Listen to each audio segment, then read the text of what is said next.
Hermanos, la gracia del Señor Jesucristo sea en cada uno de nuestros corazones. Vamos a dar comienzo a un breve acercamiento sobre lo que es el manejo del dinero, el asunto de los préstamos, el asunto del ahorro, el asunto tal vez del mercado, el asunto de cómo manejar mejor los bienes que Dios nos ha dado. Primero que todo vamos a hacer una diferencia. No vamos a hablar sobre el 10%, vamos a hablar más bien sobre el 90%, qué hacer, cómo manejarlo, cómo distribuirlo, cómo acercarnos a él, si es verdad que yo soy libre de hacer lo que quiera con ese dinero, o si Dios tiene algunas reglas al respecto. Vamos a observar también que, bueno, están llegando muchos versículos a la mente. Creo que uno de los que más conocemos es que la raíz de todos los males es el amor al dinero. Y este texto tiene que ver mucho con tal vez violar el primer mandamiento.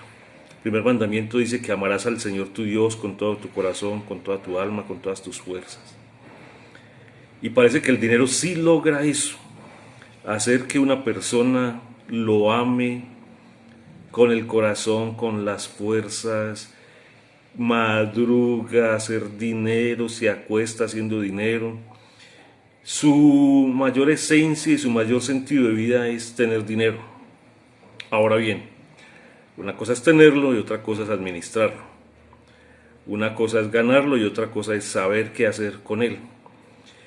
Ese texto, pues, que es tan recordado, nos hace considerar que esa raíz, ese amor al dinero, hace que la vida tenga un giro impresionante, que al ser yo esa persona o al conocer a una persona así, podemos entender fácilmente que su esencia, su verdad de la vida es tener dinero para hacer lo que quiera.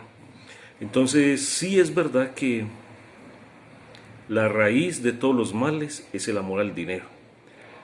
Los que hemos visto películas de robos, de atracos, de secuestros, lo que conocemos en las noticias, en las historias, básicamente vemos que todas esas situaciones se dan por el amor al dinero, que es el reemplazo del amor a Dios, ¿cierto?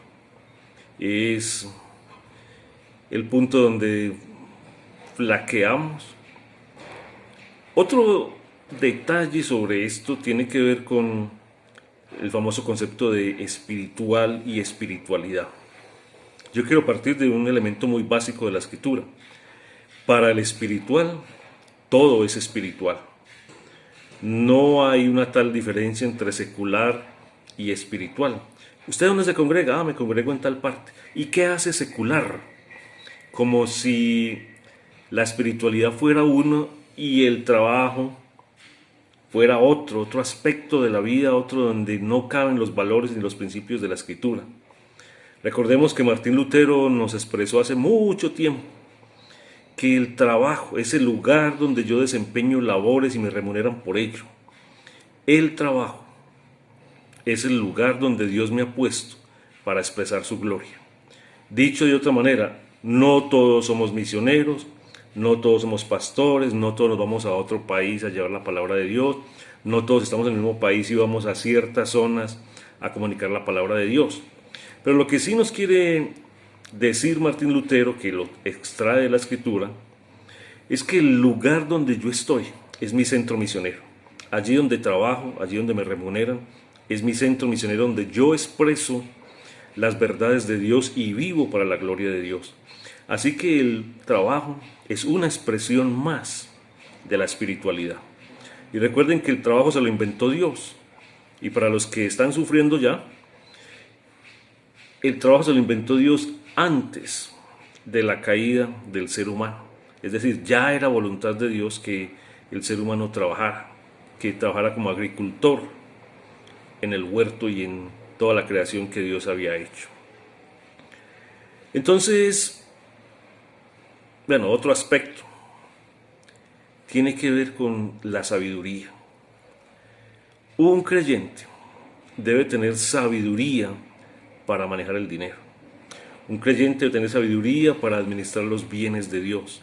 Dios le dio inteligencia, Dios le dio su escritura para que al extraer de allí principios de verdad, el cristiano pueda expresar la administración del reino de Dios, expresar esos valores que Dios le dio para ejecutarlos.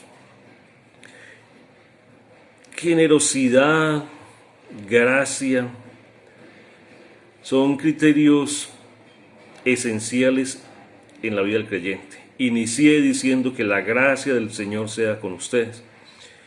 Gracia y generosidad, gracia y dar. Empecemos por lo elemental. Y quien me ha escuchado a lo largo de algunos años, pues reconocerá esta frase. Siempre he dicho, Dios nos da 20 millones y nos pide 4. Cuando un cristiano se centra en los 4 que Dios le pide, ve grande, ve difícil su corazón, se apachurra, su corazón no quiere dar. Y cuando un cristiano se centra en los 20, es feliz, da gloria a Dios, baila, danza, canta, dice qué bendición, Dios me proveyó. Bueno, no se trata el reino de los cielos de recibir. Un gran principio del reino de Dios es, más bienaventurado es dar que recibir. Dios nos da, Dios nos dio a su Hijo, Dios nos da su gracia, Dios nos da salud, Dios nos da familia, Dios nos otorga todos los regalos del cielo a nosotros. Y cuando Dios nos pide, nosotros entramos como en una crisis. ¿Por qué Dios necesita plata? ¿Por qué Dios quiere que yo haga esto? ¿Por qué Dios quiere que yo regale por allí? Entramos en una crisis tremenda, pero somos felices cuando recibimos. De alguna manera, el corazón, la cultura, la enseñanza nos hizo tergiversar el principio de Dios y más bien nosotros creemos que es más bienaventurado recibir. Y si partimos de allí ya tenemos un gran error, un gran problema en nuestro corazón, porque esa no es la escritura. Y si usted es feliz recibiendo y no dando, esa no es la escritura. Y si usted es una persona que a toda hora, por ejemplo, va a una promoción y se ahorra 100,000 pesos y dice qué bendición, si le regalan algo y usted dice qué bendición, y si usted recibe y recibe y recibe y dice qué bendición, usted tiene un problema. Y el problema es que no está siguiendo la escritura. La escritura dice, más bienaventurado es dar que recibir. Ahora, este principio lo comienza Dios. Dios es el que da para que nosotros demos. No es mi esfuerzo, no es mi sabiduría, no es mi talento, no es la herencia.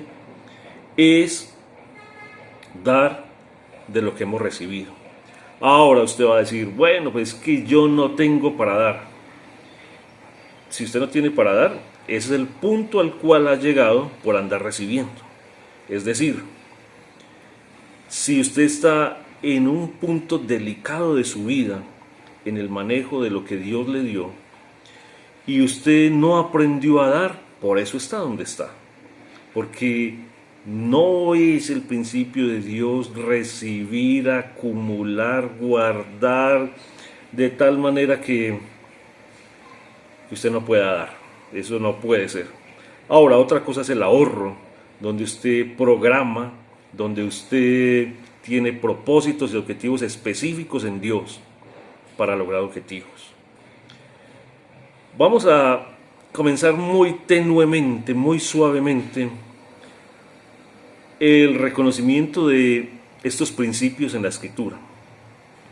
Allá en 2 Corintios, capítulo 8, hay un título que dice, estoy hablando de la NBI, estímulo a la generosidad. Y en el capítulo 9 de la misma 2 Corintios hay un título que dice sembrar con generosidad.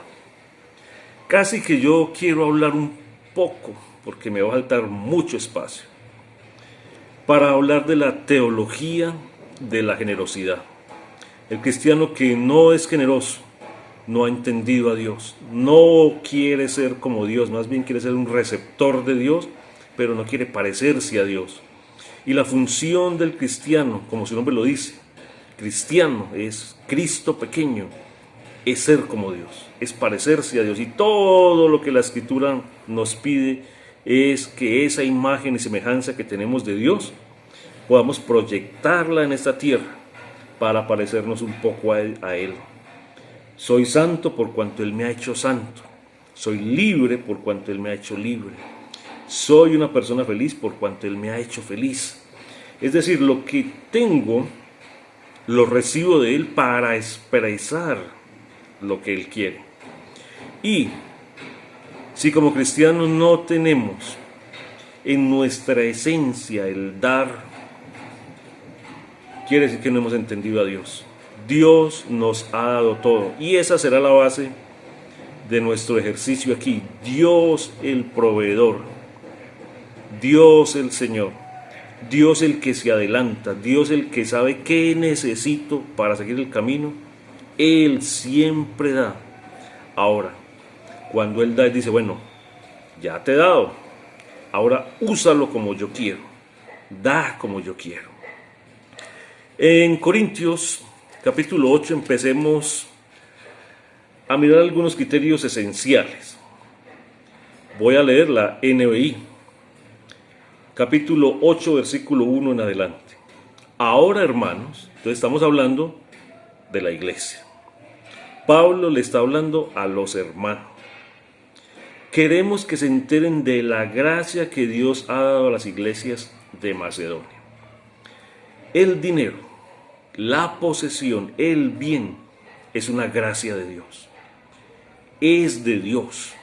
Por tanto, Él puede tomar, quitar, decir pase para acá, deje allí, porque todo eso es gracia.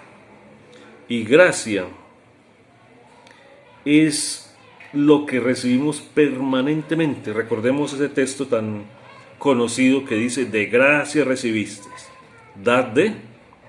Así que somos simplemente como personas que reciben y pasan. Somos receptores para hacer la voluntad de Dios.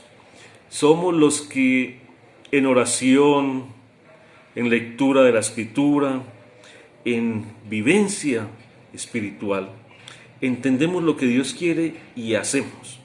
Somos como esa bodega donde llegan todos los alimentos y una vez están allí, se comienza a repartir a los demás esos alimentos. Entonces, Pablo está llamando gracia de Dios. Y esa gracia de Dios que Él mismo Dios ha dado a las iglesias de Macedonia. ¿Qué dio? Versículo 2. En medio de las pruebas más difíciles, su desbordante alegría y su extrema pobreza abundaron en rica generosidad. Y aquí ya estamos comenzando a eliminar ese asunto de que soy pobre, no tengo, carezco, soy la persona más paupérrima de la iglesia, soy el que menos ha recibido de Dios. Casi que yo estoy criticando a Dios por lo que me ha dado, cuando yo digo que soy el más pobre. Es decir, para mí, el Señor no me quiere, porque soy aquel que ha recibido lo menos. Eso no existe. Y si usted piensa eso, no ha entendido a Dios todavía. Esta iglesia tiene unas características muy interesantes. Está en pruebas difíciles. No solo pensemos en dinero, sino en persecución, dificultad. Bueno, una iglesia que tiene problemas. Esa iglesia que está en prueba, dice allí el texto, se desbordó en alegría y aún en su extrema pobreza, abundó en rica generosidad. Para ser generoso hay que tener el corazón listo. No hay que tener la cosa para dar. Es más bien un asunto del corazón. Si usted tiene mucho, usted puede tener el corazón cerrado y no dar. Usted tiene poco y puede tener también el corazón cerrado y no dar. Usted puede tener mucho y tener el corazón abierto para dar, y puede tener poco y tener el corazón abierto para dar. Entonces, en cuanto al dar, no es el poseer y el tener el fajo de dinero en las manos. Más bien es el corazón. ¿Qué tan preparado está el corazón para dar? Versículo 3. Soy testigo de que dieron espontáneamente, tanto como podían, y aún más de lo que podían. Una iglesia perseguida en pobreza expresa su alegría dando, expresa su conocimiento de Dios dando. Un cristiano expresa a Dios dando. Y dice el texto allí muy interesantemente que dieron tanto como podían y aún más. Es decir, no es la cosa que tengo en las manos, es el corazón el que tiene o no tiene esa verdad de Dios. Yo puedo dar desde lo muy mínimo si mi corazón está listo, o puedo no dar aún teniendo bastante, porque en el corazón no está ese principio de Dios. Entonces, iniciemos evaluándonos a nosotros mismos. ¿Qué tanta libertad tenemos en el corazón para dar? ¿Qué tanta seguridad tenemos que Dios es nuestro dador, por tanto doy? ¿Qué tanto aplico ese texto que ya observamos hace ratico? De gracia recibisteis, dad de gracia. Versículo 4, donde estamos trabajando. Rogándonos con insistencia que les concediéramos el privilegio de tomar parte en esta ayuda para los santos. Seguramente Pablo, al observar la iglesia de Macedonia, dijo: no es bueno que den, son personas que están sufriendo y no tienen. Sin embargo, ellos rogaron diciendo: nosotros queremos participar en este gran problema que tienen los santos. ¿Cuál era el problema? Recuerden que Jerusalén había llegado a un momento de dificultad enorme. No había comida, la gente no sabía cómo vivir porque no tenían cómo. Se habían cerrado las puertas y llegó una hambruna impresionante. Entonces las iglesias de alrededor comenzaron a hacer colectas para darles a ellos. Y seguramente dentro de esas colectas hay unas iglesias que tienen más dinero que otras. Y Pablo observó que las de Macedonia pues no tenían. Y él dijo: no, hermanos, no den porque ustedes están llevados, como diríamos nosotros. Sin embargo, ellos dijeron: nosotros no estamos llevados, nosotros tenemos el corazón listo para dar. Y si podemos dar poco, pero estamos dando. Es decir, no me quiten la gracia de dar. Déjenme vivir esa gracia de dar a los otros. Versículo 5. Incluso hicieron más de lo que esperábamos. Había una medida que al aceptar Pablo que la iglesia de Macedonia diera, él dijo: ellos pueden dar más o menos tanto. Sin embargo, para sorpresa de Pablo, dieron mucho más de lo que consideraban. No estamos hablando, y aquí no se nos habla de cuantías, no se nos habla de si ellos dieron más que los ricos o que las iglesias ricas, no se nos habla de eso. Se nos habla de un corazón que conoce a Dios y por tanto da. Y ese dar es una expresión de Dios mismo, ya que se entregaron a sí mismos, es decir, no solamente dieron bienes, se pusieron al servicio, su vida estuvo al servicio de esta crisis que está viviendo la iglesia en Jerusalén. Se entregaron primeramente al Señor y después a nosotros, conforme a la voluntad de Dios. Es decir, no es dar por dar, Es dar por cuanto tengo una relación con Dios y Dios me indica qué hacer. Ahora, entonces, si usted no sabe cómo dar, vaya a lo esencial: orar, rogar a Dios que le indique cómo dar, que le indique, primero, que su corazón esté lleno de esas ganas de dar de la gracia de Dios. Y segundo, hacerlo con la precisión que Dios quiere, porque aquí está diciendo Pablo que esto era conforme a la voluntad de Dios. Es decir, yo puedo dar por doquier y no estar haciendo lo que Dios quiere. Y yo puedo dar poco, pero estar dando lo que Dios quiere. Entonces es también una cuestión de sensibilidad a Dios. No damos por dar, damos con discernimiento, con entendimiento, con comprensión. Versículo 6. De modo que rogamos a Tito que llevara a feliz término esta obra de gracia entre ustedes, puesto que ya la había comenzado. Repito, de modo que rogamos a Tito que llevara a feliz término, es decir, que concluyera esto de lo que ellos querían dar, tal vez recogerlo y llevarlo, esta obra de gracia entre ustedes. Ese dar aquí se toma como obra de gracia. Por cuanto recibimos, damos, puesto que ya la había comenzado.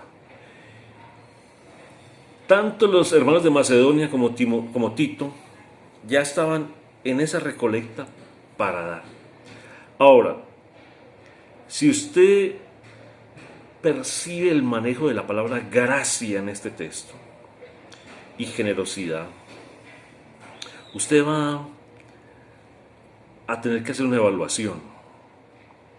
¿Soy yo una persona sensible a Dios para dar? ¿Soy yo una persona que se da por cuanto Dios me lo pide? Versículo 7. Pero ustedes, así como sobresalen en todo, ahora no es cuestión solamente de dinero. Esta iglesia sobresale en fe, en palabras, en conocimiento, en dedicación y en amor hacia Pablo y su grupo de trabajo. No es posible dar sin ser completo. Y cuando digo completo, es una iglesia que cuando habla cumple, que tiene fe, que tiene amor, que conoce, que es dedicada. Cuando yo miro el dar como una